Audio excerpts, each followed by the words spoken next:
Hello, my name's Claire Bouvier-Jones. I'm Director of Allied Health Professions and Psychologies at Musgrove Park Hospital, otherwise known as Taunton and Somerset NHS Trust and Somerset Partnership NHS Trust.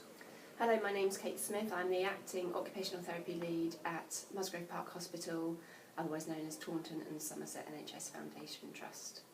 So we were fortunate enough to get a place on the NHSI Collaborative for Allied Health Professions supporting patient flow, and we went to the launch event in Manchester a few weeks ago, and at that, as most of you will know, there was a Britain's Got Talent slot, and we put up the ideas and innovations that we were involved in as trusts, and there was a voting system, and we were fortunate enough that two of the issues or ideas we put up, people were interested in hearing more.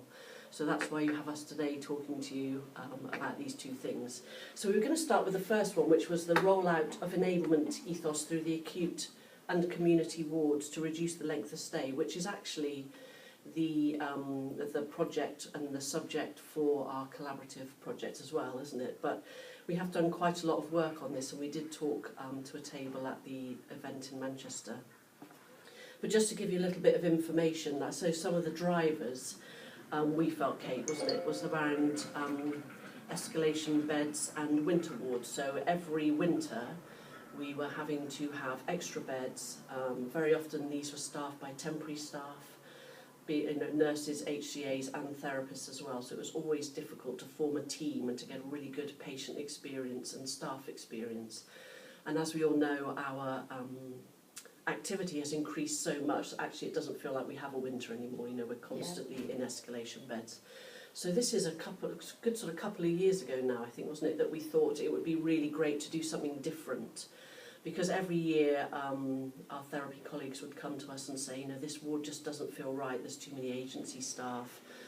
We're not actually, you know, doing the right thing for the patients, and some of them are medically unfit, and you know, so it's very difficult to get the sort of balance right between the activity we had on the ward. And the ward rounds were happening very late in the day because, of course, it was a sort of additional sort of ward stepped up for the winter, and so the takes were done very late. Decisions were made very late for patients that impacted on their length of stay. Yeah. So I think what we thought was, let's try and do something different, and we've been voicing this at a few of our meetings, patient flow meetings, haven't we, about actually, you know, we do disable people when they come into hospital, and if we could in actual fact enable them, then we might be able to look at reducing their length of stay. So the other issue we had was that we've got a lot of community hospital beds in Somerset, and so we're quite reliant on those for our pathway for our patients out of the hospital, aren't we, really? Yeah. But those beds were always in demand, and so patients would have quite a long stay, so they were what we would now call stranded and super stranded.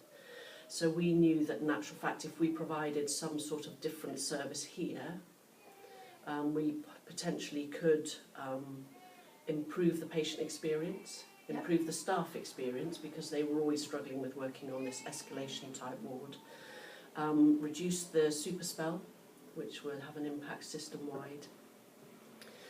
And I suppose going back to the improving the experience for the patient, that was really as well around reducing their dependency on discharge and the cost of care, which again was another system-wide benefit, wasn't it?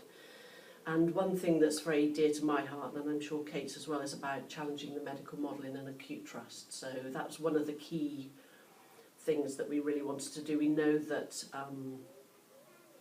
that people are referred to in acute hospitals as their condition, you know, the diabetic lady or the stroke lady or that, you know. So it's about just moving away from those sorts of things and really looking at how we could encourage our nursing and healthcare assistant colleagues to enable our patients as well, rather than disable them, which is what we do when they come into hospital. So, Kate, you sort of were involved in writing the business plan, weren't you? Yes, and that went to patient flow. So, so what we actually ended up with was the 19-bedded ward, wasn't it? Yeah. Which was set up just before winter. Yeah. And it was agreed that the patients who went there would be medically fit, and they would have a discharge summary written, and all the staff on there, the nurses, the HCAs, the therapists, the therapy assistants, and probably the ward receptionist as well, were all trained in enablement. And that was the therapist really that led on that training for all those staff. And also what we tried to do was blur the boundaries between the roles.